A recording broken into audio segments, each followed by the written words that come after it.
حضرت علی نے فرمایا، کوشش کرو کہ تم دنیا میں رہو، دنیا تم میں نہ رہے، کیونکہ کشتی جب پانی میں رہتی ہے تو خوب تیرتی ہے، لیکن جب پانی کشتی میں آ جاتا ہے تو وہ ڈوب جاتی ہے۔ ایک عورت حضرت علی کی خدمت میں حاضر ہوئی اور عرض کرنے لگی، یا علی، میں نے زندگی میں بہت دھوکے کھائے ہے، انسان باہر سے کچھ اور اندر سے کچھ اور ہوتے ہیں۔ ہمیشہ میں نے دوسروں سے بھلائی کی، بھروسہ کیا، اعتبار کیا، نیکیاں کی، لیکن بدلے میں مجھے ہمیشہ دکھ اور تکلیف ملی۔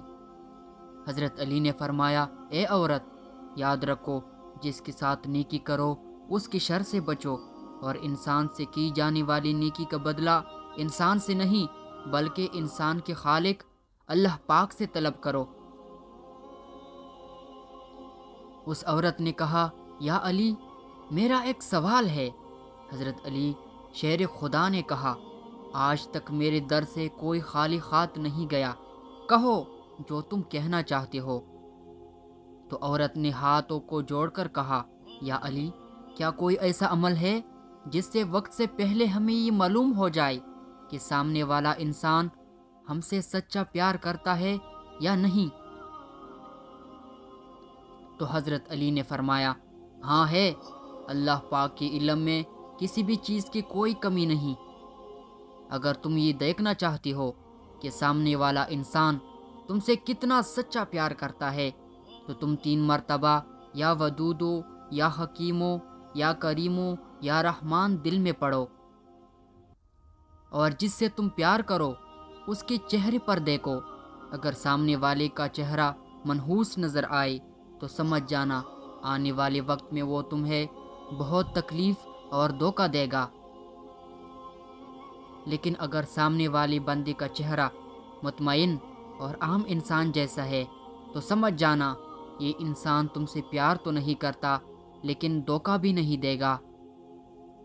لیکن اگر سامنے والے کا چہرہ مسکرائے اور اس کی آنکھوں سے پیار جھلکنے لگے تو سمجھ جانا یہ انسان خود سے بھی زیادہ تم سے پیار کرتا ہے۔ حضرت علی نے فرمایا، کفر کے بعد سب سے بڑا گناہ کسی کی دل آزاری ہے۔ ایک شخص نے حضرت علی سے پوچھا، یا علی، ہمارے دل میں کسی دوسرے کے لیے اتنی محبت کیوں پیدا ہوتی ہے؟ کوئی اجنبی جسے ہم جانتے بھی نہ ہو، اکثر وہ ہمارے دل کو اتنا اچھا لگنے لگتا ہے۔ حضرت علی نے فرمایا، اللہ تعالیٰ نے دنیا قائم کرنے سے پہلے تمام انسانوں کی روحیں پیدا کی اور تمام روحیں ایک جگہ جمع کی تھی۔ وہاں پر جو روحیں ایک دوسرے کی بہت نزدیک تھی، جب وہ دنیا میں ایک دوسرے کے سامنے آتی ہے تو محبت پیدا ہوتی ہے۔ اصل میں روحوں کی ملنے سے محبت پیدا ہوتی ہے۔ کتنا عظیم ہے وہ انسان جو اپنا غم سینے میں چھپائے رکھتا ہے اور زندگی بھر ان سے مسکرا مسکرا کر کھلتا ہے۔ ہمیشہ چھوٹی چھوٹی خوشیوں کا استقبال کیا کرو، کیونکہ انہیں کے پیچھے خوشیوں کا سیلاب ہوتا ہے۔ جب تم بغیر کسی وجہ کی خوشی محسوس کرو تو یقین کر لو کہ کوئی نہ کوئی کہیں نہ کہیں آپ کے لیے دعا کر رہا ہے۔ زندگی اس طرح بسر کرو کہ دیکھنے والے تمہاری درد کی بجائے تمہارے صبر پر رشک کرے۔ خوش نصیب ہے وہ جس نے آخرت کو یاد رکھا، حساب و کتاب کے لیے عمل کیا، ضرورت بھی قناعت کی، اور اللہ تعالی سے راضی و خوشنود رہا۔ ہمیشہ منفرد کردار رکھو، جیسے نمک، اس کی موجودگی محسوس نہیں ہوتی مگر اس کی غیر موجودگی تمام چیزوں کو بھی ذائقہ بنا دیتی ہے۔